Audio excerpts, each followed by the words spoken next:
Welcome to So Into Bourbon. Today is Repeal Day. Happy Repeal Day, everybody. Charlie, what is Repeal Day? What is this thing we call Repeal Day? Repeal Day is the day we celebrate the repeal of the Volstead Act, which ended Prohibition and allowed everybody to get a little drink, because Lord knows we need them.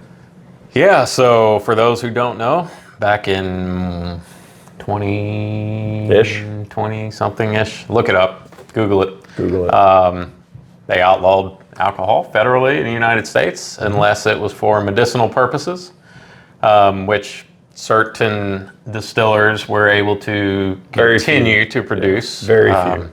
Old Forester was one of them. So if you had a prescription, then you could walk down to the drugstore and get your bourbon in case you had a cough or whatever mysterious ailment that you made up that day. So obviously that was repealed. What year? 1930. I don't remember. I'll put it in. Okay, good. Through the magic of editing, yes, watch this. I'm just going to mouth it and you. The year that Prohibition ended was. There we go. Now we got it. Let's get back on track here. Back on track. So, Repeal Day.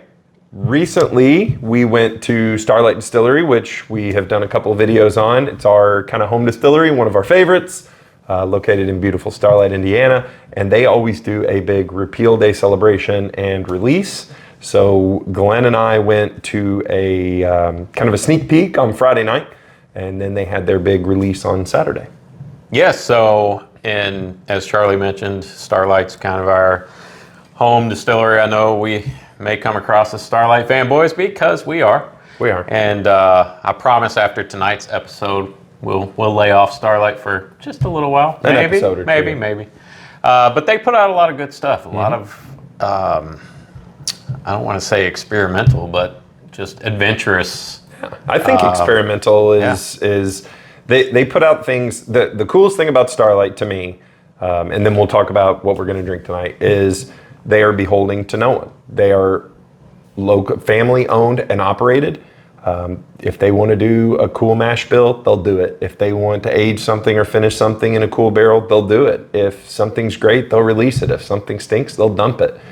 So they're beholden to no one. So no specific, there's no board of directors saying, hey, we need this at this price point. It's just, hey, let's expand our portfolio and put some good tasting products out there. And they're not afraid to experiment, and sometimes it turns out better than others, and sometimes it turns out fantastic. And just to speak of that, just recently, I think I sent you an article the other night. Up Rocks, Yeah, so they had three whiskeys in the top 100 of this. I can't remember the name of the author, but he put out a list of the top 100 bourbons 100 of 22. And they had 3 in the top 100, which is impressive. And that's the other great thing about Starlight is there is a product there for everyone. They are a winery, they are a distillery, they have bourbon, they have rye, they have gin, they have brandy, they have all the wines and everything in between. So there is something for your flavor profile, your palate, no matter what. Yeah, so as Charlie mentioned, we were there just the other night for a preview party for their Repeal Day. And I have some pictures and some short videos that we took, and we'll kind of edit those in, and you can kind of take a look at those while we're talking here. But Charlie, tell us, what do we have here that we are going to try tonight? Yeah, so this is the Family Reserve Rye. Really excited to have this one, not only because I'm a Starlight fanboy, because this is a very limited release. This is 90 bottles is all they had released to the public. In talking with Blake Christian Huber on Friday night, this rye, single barrel rye, is only 2 months away, was only 2 months away from a full 9 years old. It's 8.5 year age stated, but it's closer to 9 years than it is to 8. So, which I thought was really interesting. When we were talking to him that night, I asked him, I said, well, how often are you faced with that dilemma to where if you taste it and it's a month or 2 months away from being a 9-year instead of an 8-year, why would you not just leave it in the barrel for 2 more months and say, oh, we can call it a 9-year? But that just kind of shows you the integrity of what they do, as far as they just want to put out the best tasting product. And if they're happy with it at 8 years and 10 months, then they're going to go ahead and bottle it. Older is not always better. Right. And, you know, there's no guarantee that leaving it in there for 2 months or 10 months or 2 years is going to improve that flavor. So, yeah, really excited about this one. They're Indiana ryes. They use rye that they grow on the farm. So this is not sourced bourbon. This is theirs, in-house, farm to table. Yeah, and their ryes are pretty fantastic. If you haven't had any of their ryes, especially recently. So I'm really, really excited to crack into this one. Indiana ryes are always good. So let's see if we can get this wax off. They are very proud. Are you waxing off? I'm wax on, wax off. Always. I got it. Hurry up, your wife may come to the basement and catch you waxing off. That's funny. My mother-in-law watches this. She doesn't really. I don't think. Does anybody watch this? So, got it. Again, 107 proof, age dated 8.5 years, 2022 Family Reserve rye. Beautiful bottle, beautiful color in the bottle. Let's see if I can make it pop. Whoa. Make it pop. Oh, all right, here we go. Really excited. 90 bottles. So. Yeah, so Charlie, we went up Friday night, and this particular bottle wasn't available yet on Friday night. Correct. It wasn't going to be available until 10 a.m. the next morning. 10 a.m. Saturday morning release. That's right. Charlie, being the trooper that he is, woke up at 6:37 the very next morning and chugged on up to Starlight and sat out in the cold for 3 hours. It was like 2 hours to get this bottle. Yeah, because I wanted it. Now I'm a little bit jealous because I didn't want to get up early and sit in the cold, and now I wish I had one of these. Pick up your rye. Maybe. I'll tell you after we taste it. Maybe That's I don't wish I had one. Beautiful color. Really nice. Really great color. Dark, reddish amber color. Clings to the glass. Very much. Oh, wow. Definitely clings to the glass. Beautiful. Whew, man. I can smell the rye. Yeah.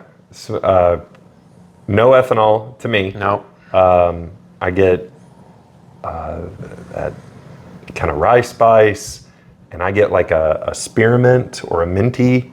There is a minty kind of, which I like. I get those a lot. I get that kind of minty profile from like the hyper-aged Whistle Pigs, the Canadian whiskeys at 13, 15 years old. So cheers. It's spicy, it's minty, and it's got that Starlight funk. Oh yeah. That must.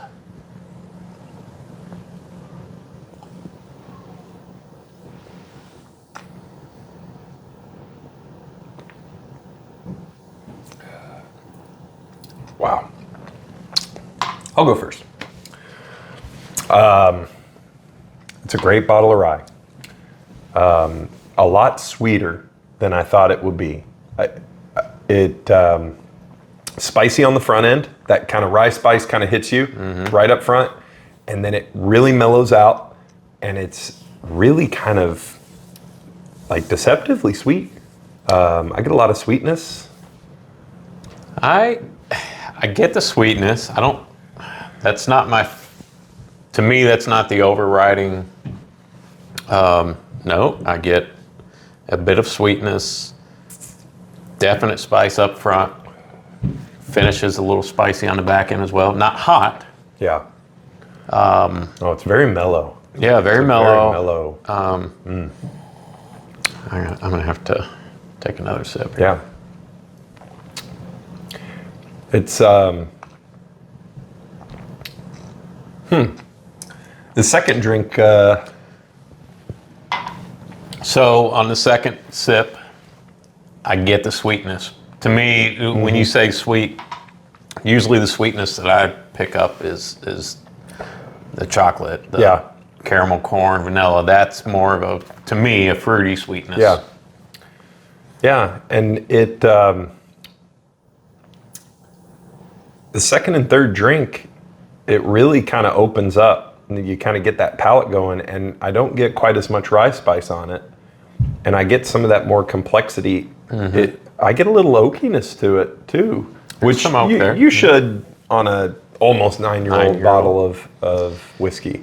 You know what though? It's not a bad oakiness. No, though. I mean, sometimes when not it at sits all. in the barrel for that long, it gets a little too oaky. No, it's not over oaked. It's really good. It's really complex. There's a lot of stuff going on in the bottle and in the glass. Seeing my nose change now on it too. I'm woken up a little bit. I'm not getting that minty. I'm getting that kind of sweet and baking spice. It's really good. Just to me, just a well-rounded bourbon. I think the age mellows out the rye, the spiciness just enough where it's still there, but it doesn't just hit you. What's the proof on this? 107. I tell you, I think what is most surprising for me is I am used to the Starlight 4 and 4.5 year ryes, single barrel ryes, and their barrel proof ryes and their finished ryes. And this is kind of this is different. Doesn't have that kind of same young spiciness, that kind of like, hey, you're really drinking something. This is a very refined. Yeah, it's more mature, obviously. But it's more developed, I feel. More complex. There's a lot of flavors. I get kind of a different flavor I've taken 3 little sips now. And every time I get something different, the rye spice kind of dissipates a little bit. And what you're left with is that kind of sweet and savory. I'm also realizing now that we're doing a review on a bottle that you at home probably have a 0.01% chance of having and trying, which makes me think, why did I open this bottle? Well, the answer is because we have a YouTube channel and I wanted to. That's right, content. But the other reason is, wherever you live, there is probably a local distillery or semi-local distillery. And you should go there and make friends with those people and see what they have, because you never know who's going to be producing something in very small quantities that may be amazing. This makes me really, really excited for what's to come from Starlight here in the next few years. Now that they are starting to get some of these more mature whiskeys that they have been able to age for. Yeah, we always felt like the future was very bright.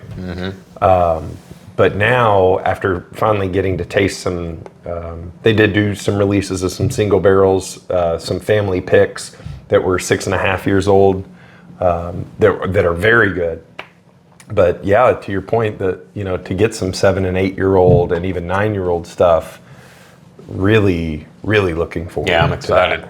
Now I'm starting to pick up the caramels and the vanillas. That the spices kind of it's mellow just a bit. Yeah, I think this one being open for a little while and letting that air out is going to open that bottle up as well. Yeah, I'm looking forward to coming back over and helping you drink this bottle, Charlie. Absolutely. That you were so kindly willing to stand in line at 7 o'clock in the morning for. Yeah, and I did it to do this. Like, I was so excited to stand in line to get bottles that I knew I was going to drink, that I wasn't going to put in a cabinet and show my friends once or twice a year how cool I am, which I do that too on bottles. But I was excited to stand in line. When does this happen? When I have Glenn over to show him a bottle of how cool I am. But it's fun for me, it was fun to just stand in line to get a bottle that I knew if I didn't stand in line, I wasn't going to get it. And I was having serious fear of missing out. And I wanted to drink it. So. And you always meet someone interesting in line, right? Always. Friday night we were there, Christian was telling us about a guy who called him and said, hey, I'm coming in from Michigan. Yeah. I'm driving straight through the night. I'll be there at 3 a.m. Will anyone be there? And He wasn't there at 3. It was 4:30. And he was first in line, and they came out and they took pictures with him right before they opened the doors and everything like that. I mean, so to go back to the event that Glenn and I did, it was a paid event, ticketed event, but it was food. It was tastings, all of the things that they were going to offer on Saturday, and they cigars. offered, They even had someone there giving away cigars. I mean, just an unbelievable event. And then on Saturday, and I'm always taken aback, and they do this every time they have a release, they will send someone out, and sometimes it's Andrew, who's an employee there, and sometimes it's Christian, sometimes it's Ted, the owner. And they will come out and they will pop bottles that you're waiting in line for, and they will bring cups and glasses, and they will pour for you, and you will get to try before you buy. Like, that's not happening at Heaven Hill. I'm glad you said that, because one of the things I wanted to touch on from Friday night's event was, I don't know, how many people would you guess were there? Oh, a couple hundred? 100 to 150 easy, yeah. So they had several tables set up with, gosh, I don't even know how many different bottles they had at each table. And once again, all hands on deck. Ted Huber was there pouring whiskey for you. Christian was pouring whiskey for you. Blake. Everyone. It's just a real down to earth atmosphere. Approachable. Yeah, you know, they'll chat with you. You can. I had a handful of questions for Christian. Hey, when is this coming? When do we get that? What else is in the pipeline? Tell me why you did this. And he was like, who are you and how did you get in here? So Christian pulled the fake, my phone's my phone's going off. But it's an emergency. It's an emergency. I've got to go. Sorry. But seriously, that's the great thing about Starlight, is how approachable and how great those guys are. And people in the bourbon community will often call it Bourbon Disneyland, because it is an operational family farm, which is the other part of it. Is if you're going to make that trek, bring the wife and kids. There's a farmer's market. There's you pick pumpkins in the fall and strawberries, without making this a thing, you know, a PSA or a sales ad or commercial for Starlight. But it is really great that everyone can go. You know, if your wife is into wine, do the wine tastings for her, and you do the spirit tastings. The kids can play, the kids can get ice cream and do all that. There's a fun park where they can run around. And that's a good point, because you're 25 minutes, 30 minutes from downtown Louisville. So if you're coming to town, you're doing the other distilleries, it's a short drive, make the trek across the bridge, and you can make this a family event, where some of the others maybe not. Yeah, some of the distilleries are not family friendly. That's not what they're designed to be, and rightfully so. And sometimes people don't want to do the distillery thing with your family.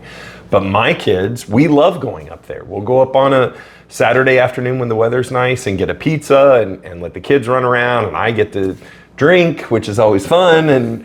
But it really is, they're doing some awesome things up there. And if you haven't got their products, or if you haven't asked your local liquor store, they're distributed in, I think, 14 states. Yeah, and if you can't find them where you are, ask.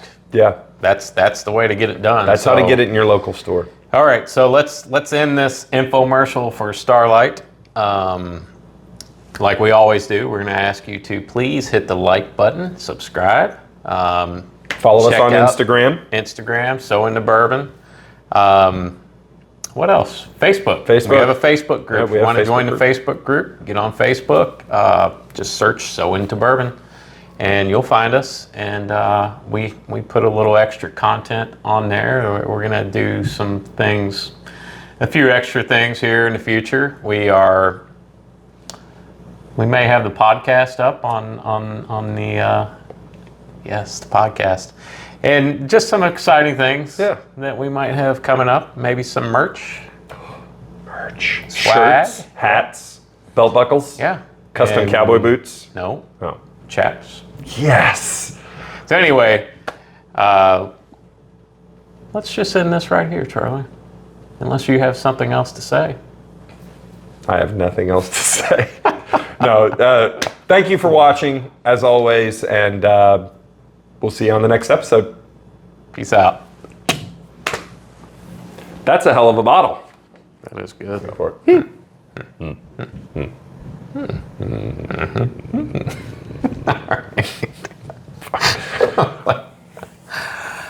What's up? Yeah.